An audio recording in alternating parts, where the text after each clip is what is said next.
When I was a teenager, I reached out to girls and alcohol and drugs and things like this because I wanted to feel something. I wanted to feel love.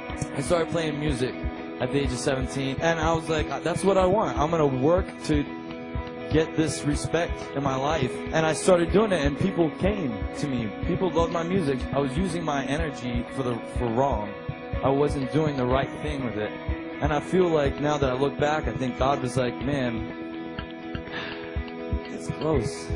You're this close to doing what you needed to do. My band ended up breaking up, and I was depressed. And I left my mom's home in Columbia, South Carolina. I lived with my buddy, and I was a painter. I'd wake up at 4 in the morning, and I'd paint till 4 or 5 in the afternoon. But I would come home, and I would get depressed because I didn't have my band. I started drinking, and I started living this routine, and I just saw myself getting eaten away because I felt no love, no respect. I was painting a house, and I walked outside for a cigarette. I looked up to God, and I was like, God, I don't have family.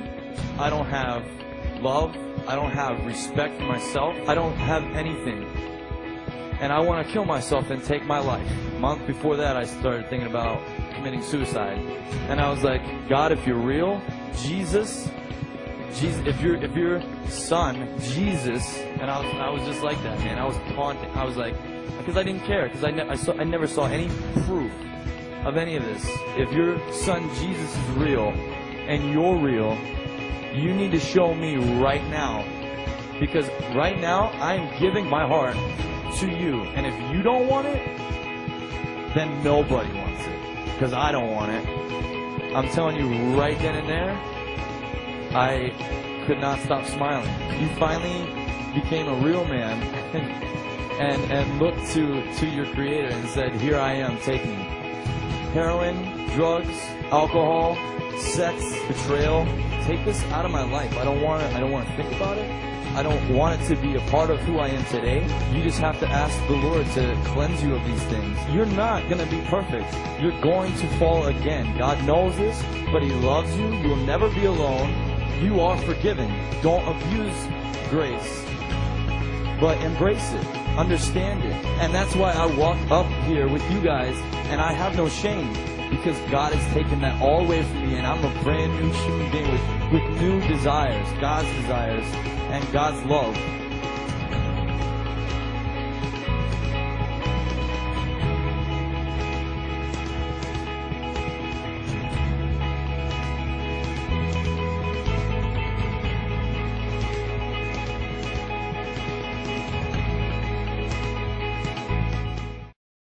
It says that we are going to be voluntary lovers tonight.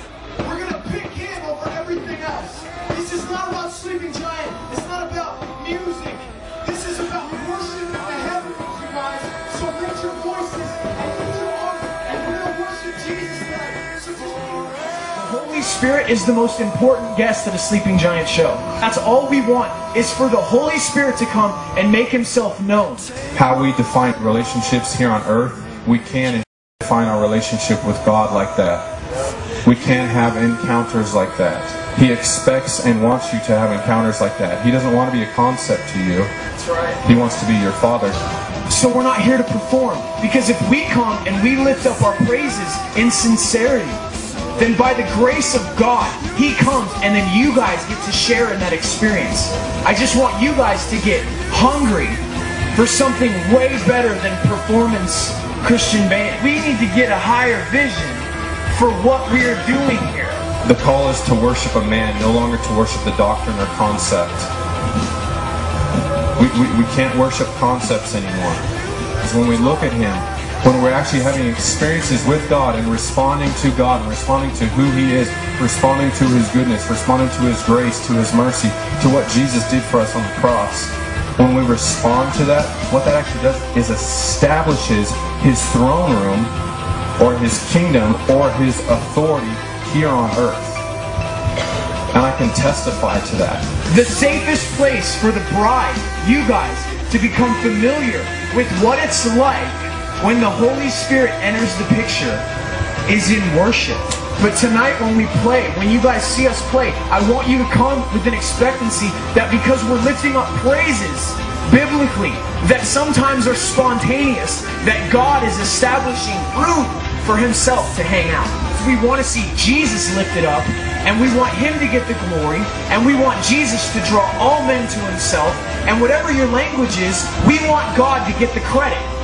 When Tommy talks about worship and having like an experience in heaven, accessing heaven, looking at him in the face, and then responding to that. That's worship.